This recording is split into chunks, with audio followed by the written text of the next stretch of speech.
So we have more money than anybody else does in the world, but get this, in another poll it says that Americans are the most unhappy people on the planet. No one is more unhappy than Americans. There you have it. In fact, one poll said that 14% of people, only 14% of people in America said they were very happy with life.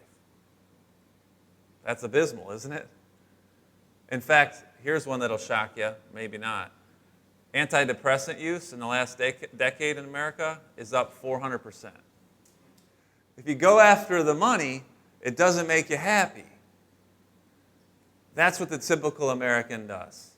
But you don't have to be the typical American. And maybe money's not an issue for you. Maybe I'm just like, oh man, I don't have a problem with that.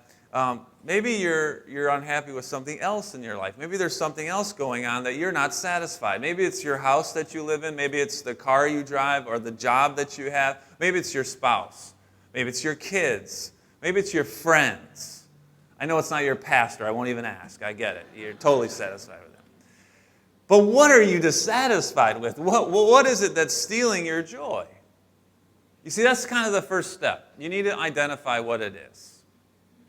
So once you identify what it is, that's good, but man, don't spend the rest of your life complaining about it. Drill down and find out why. And that takes bravery. It takes courage. It takes time. Why? And I want to be honest with you, when you ask why, you're going to have to look in the mirror. Because so many times people are unhappy with something or someone in their life, and they want to say that they're the problem. They're the problem. But when you look in the mirror, you realize they're not the problem. They might be part of it, but they're not the problem. It's you. And we don't want to hear that. We don't want to think about that. So why? Why are you not happy with your spouse or your house or your job or whatever it is?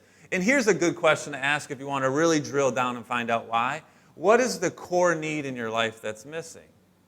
We have core needs in our life. What are they? What's missing there? What didn't I get growing up?